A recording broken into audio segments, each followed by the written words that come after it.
Hi! Oh! Gagawa tayo ng ng chili sauce. Masarap to, favorite ng mga Arabo. Meron kasi tayong food chopper from Mr. DIY. Eto, manual food chopper lang siya. Lagi kayo suka na pala lagi sa tubig. Kung yung klase ito naman sa tubig mo, maning kuhaan. So, di ba, ang ating mga ingredients ay ito.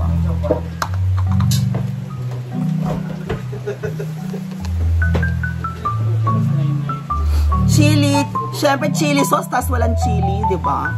Yan, chili. Lagyan na natin yung tanan. Lagyan natin yung tangkay.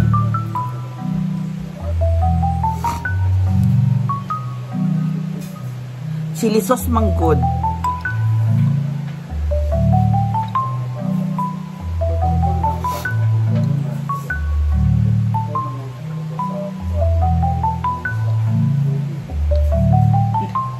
Maanghang yung chili na to, guys.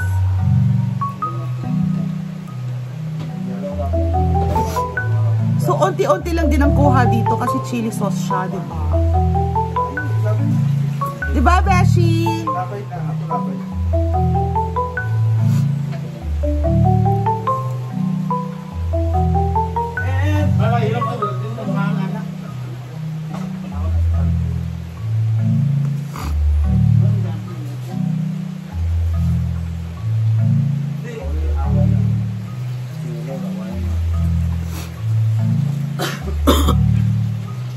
And syempre, balatan na natin ang ating kamatis.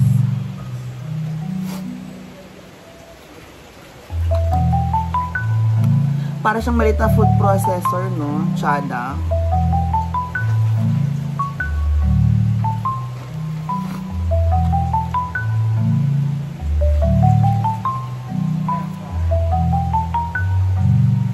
Ay!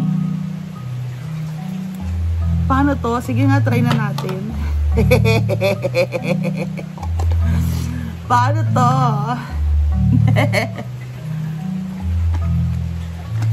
Okay. Chada. Wala.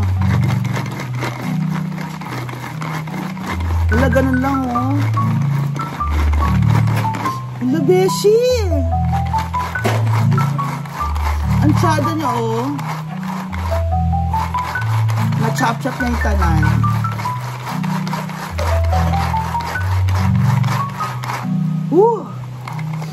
Para siyang salsa, guys. Diba? So, lagyan na natin siya ng konting asin. Mamaya natin siya timplahan. Lagyan muna natin siya dito.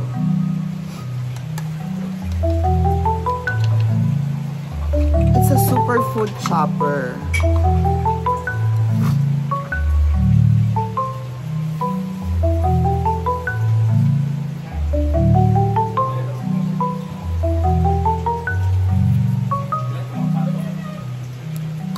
Diba? Ang liit ng ating mga kamatis.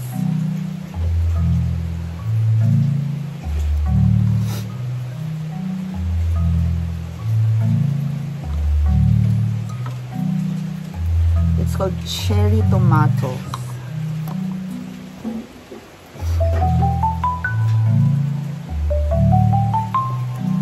Pero grabe na yung sili natin, no?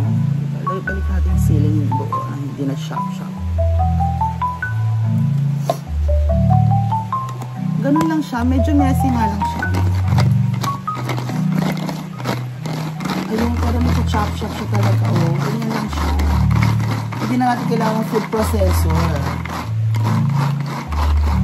It's like a salsa maker in your hand. Kasi double blade naman siya eh. Oh, diba?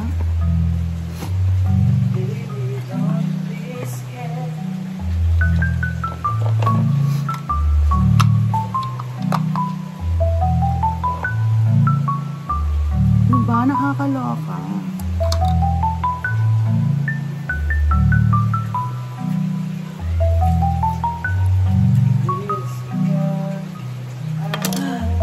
Perfect.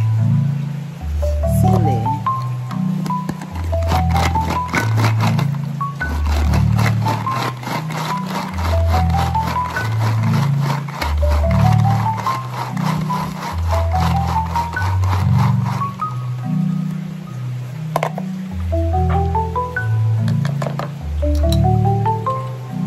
There you go. Diba? So, ngayon, lagyan na natin siya ng meron tayong paprika.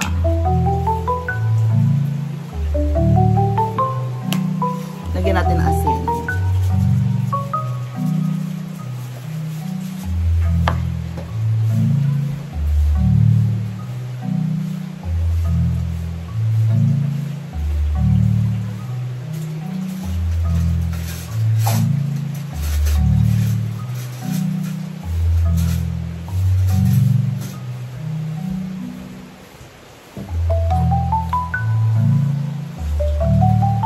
So, paghaluin na natin ang mixture.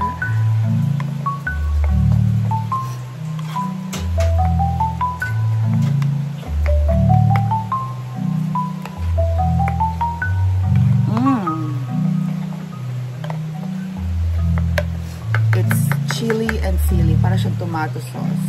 Let's taste it.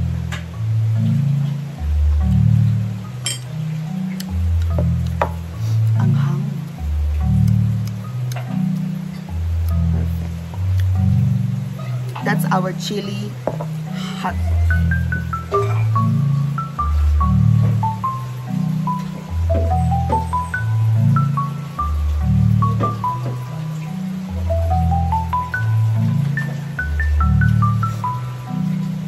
So, lagyan natin ng onting kalamansi.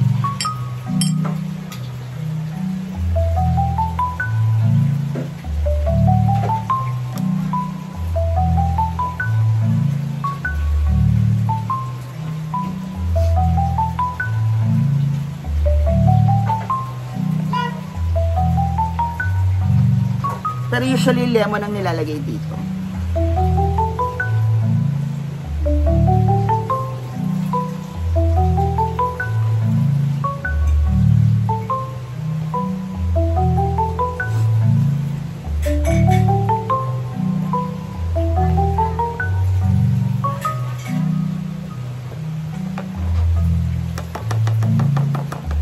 Diba? Let's taste it.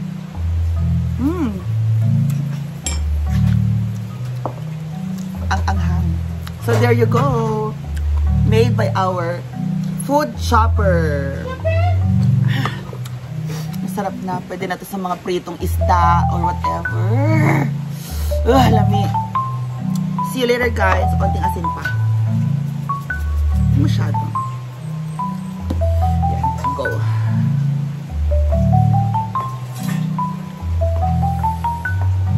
Maanghang ang sili natin ngayon, guys. So, keep it going. See you later. Bye!